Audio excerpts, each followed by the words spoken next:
Hello everyone, आज की video में भी हम स्ट्रेट लाइन के बारे में ही पढ़ेंगे। इससे जो प्रीवियस वीडियो थी हमारी, उसमें भी हमने स्ट्रेट लाइन के बारे में ही समझा था। उसमें हमने समझा था कि एक स्ट्रेट लाइन का स्लोप क्या होता है, और जब हमारे पास दो लाइन दी जाती हैं जो या तो पैरेलल होती हैं या फिर परपेंडिकुलर होती हैं, तो उनके पैरेलल और परपेंडिकुलर होने की क्या क्या कंडीशन थी, ये सब कुछ हमने पढ़ा था इससे प्रीवियस वीडियो में। आज की वीडियो में हम ये पढ़ेंगे कि हमारे पास जैसे कि दो लाइनें दे दी जाती हैं।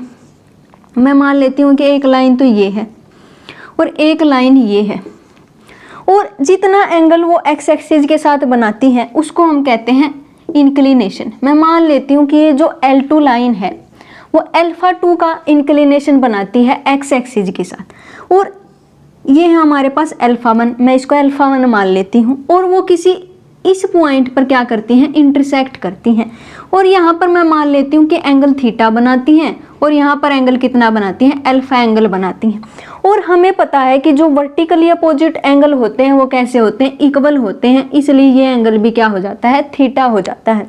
और ये जो एडजेसेंट एंगल बनते हैं जब हमारे पास दो लाइनें इंटरसेक्ट करती हैं, तो वो क्या होते हैं, सप्लीमेंट्री एंगल होते हैं। मतलब उन दोनों का सम कितना होता है, 180 डिग्री होता है। अब अगर मान लिया ये L2 लाइन इस पॉजिटिव एक्स एक्सिस के साथ इतना इंक्लिनेशन बनाती है अल्फा 2 का, तो इसका स्लोप क्या बन जाएगा, टेंजेंट अल्फा 2 बन जाएगा, और मैं इसको M2 नाम दे देती हूँ। और अगर ये लाइन अल्फा 1 एक्स एक्सिस के साथ अल्फा 1 एंगल बनाती है, तो स्लोप कितना हो जाएगा, टेंजेंट अल्फा 1 हो जाएगा, मतलब स्लोप M1 हो जाएगा। अब मैं क्या करना चाहती हूँ, मैं ये वाला एंगल फाइंड आउट करना चाहती हूँ, थीटा एंगल। तो मैं क्या करूँगी, टेंजेंट थीटा फाइंड आउट करूँगी, और वहाँ से हमें क्या पता चल जाएगा, इन दो लाइन के बीच में एंगल पता चल जाएगा। तो सबसे पहले अगर मैं इस ट्रायंगल की बात करती हूँ, मैं इसको कुछ नाम दे देती हूँ, जैसे कि ABC नाम दे देती हूँ। अगर मैं इस ट्रायंगल में देखने की कोशिश करती हूँ, तो अल्फा 1 प्लस थीटा प्लस ये एंगल कितना बनेगा, ये एंगल अगर अल्फा 2 है तो ये एंगल कितना बनेगा, 180 डिग्री माइनस अल्फा 2 बनेगा, क्योंकि ये पूरा का पूरा एंगल क्या है, एक लीनियर एंगल है, और ये एक दूसरे के क्या है, सप्लीमेंट्री एंगल है। तो ये एंगल क्या बनेगा, 180 डिग्री माइनस अल्फा 2 बनेगा। तो यहाँ से 180 डिग्री माइनस अल्फा 2, इन तीनों एंगल का सम किसके इक्वल होगा, 180 डिग्री के इक्वल होगा, क्योंकि हम ये जानते हैं कि किसी भी ट्रायंगल में जो सम ऑफ एंगल्स होता है वो कितना होता है, 180 डिग्री होता है। तो यहाँ से मैं क्या करना चाहती हूँ, मुझे तो फाइंड आउट करना है टेंजेंट थीटा। तो मैं क्या करना चाहती हूँ, थीटा की वैल्यू फाइंड आउट करना चाहती हूँ। तो यहाँ से इस इक्वेशन से थीटा की वैल्यू फाइंड आउट कर लूँगी, और थीटा की वैल्यू फाइंड आउट करने के लिए ये 180 डिग्री इससे कैंसिल हो जाएगा, और थीटा किसके इक्वल बन जाएगा, अल्फा 2 माइनस अल्फा 1, इसके इक्वल बन जाएगा। अब मैं क्या करूँगी, इस थीटा को यहाँ पर रिप्लेस कर दूँगी, तो क्या बनेगा, अल्फा 2 माइनस अल्फा 1। और टेंजेंट A माइनस B का फॉर्मूला क्या होता है, tangent alpha 2 minus tangent alpha 1 divided by 1 plus tangent alpha 2 into tangent alpha 1।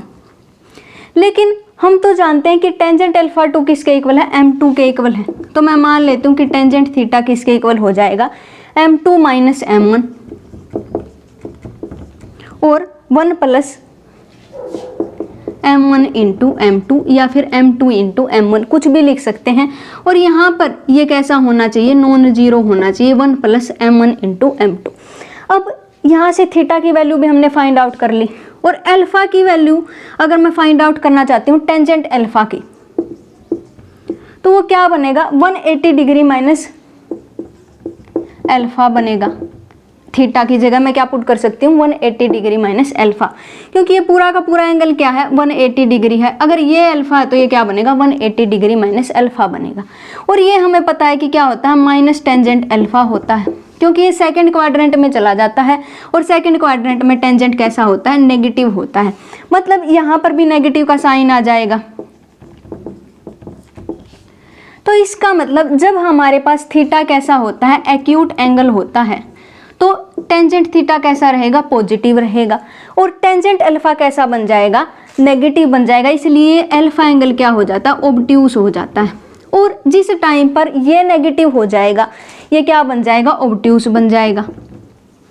और ये इसके नेगेटिव होते ही ये क्या बन जाएगा, पॉजिटिव बन जाएगा, मतलब क्या हो जाएगा, एक्यूट एंगल हो जाएगा। तो जब हमारे पास वो ऐसा कह दे कि हमारे पास दो लाइनें हैं जिनका स्लोप 3 और 4 है, तो हमें बताना है कि टेंजेंट थीटा की वैल्यू कितनी होगी, मतलब उनके बीच में एंगल क्या बनेगा। तो इस फॉर्मूला के हेल्प से हम क्या कर सकते हैं, कैलकुलेट कर सकते हैं। एक को तो m1 मान लेंगे, दूसरे को m2 मान लेंगे और इस इक्वेशन में पुट कर देंगे, तो हमारे पास इन दो लाइन्स के बीच में क्या आ जाएगा, एंगल आ जाएगा। अब हमारे पास जैसे कि एक लाइन दी गई है, ये L लाइन है मैं मान लेती हूँ, और इसका जो इंक्लिनेशन है उसको मैं मान लेती हूँ कि α1 है। तो इसका स्लोप क्या बन जाएगा, टेंजेंट α1 बन जाएगा। मैं इसको m1 का नाम दे देती हूँ। और फिर मैं मान लेती हूँ कि हमारे पास एक और लाइन है, L2 नाम दे देती हूँ जिसको मैं, उसका स्लोप भी क्या है, m1 है, और वो उसी पॉइंट से पास करती है जिस पॉइंट से ये L लाइन पास करती है। तो मैं मान लेती हूँ कि यहाँ पर कोई P पॉइंट है जिससे ये लाइन L पास करती है। तो इसका मतलब L2 का जो स्लोप है इसके इक्वल है और वो इसी पॉइंट से पास करती है, तो इसका मतलब वो लाइन भी इसी के ऊपर क्या होगी, कोइंसिडेंट होगी। इसको मैं कोई B पॉइंट नाम दे देती हूँ और यहाँ पर मैं मान लेती हूँ कि एक और C पॉइंट। तो ये पॉइंट कैसे हैं, कोलिनियर हैं। तो जब भी मैं किन्हीं 3 पॉइंट B, P, C को कोलिनियर दिखाना चाहती हूँ तो क्या करना होगा, मुझे स्लोप ऑफ BP किसके इक्वल प्रूव करना पड़ेगा, स्लोप ऑफ PC के इक्वल प्रूव करना पड़ेगा, तभी मैं कह सकती हूँ कि ये पॉइंट कैसे हैं, कोलिनियर हैं। तो कभी कभी वो 3 पॉइंट दे करके ऐसे भी पूछ लेता है कि वो कोलिनियर है या नहीं है। हम क्या करेंगे, किन्हीं 2 पॉइंट से स्लोप फाइंड आउट करेंगे, फिर किन्हीं 2 पॉइंट से स्लोप फाइंड आउट करेंगे। अगर उनका स्लोप इक्वल आ जाता है तो वो कैसे हो जाते हैं, कोलिनियर हो जाते हैं।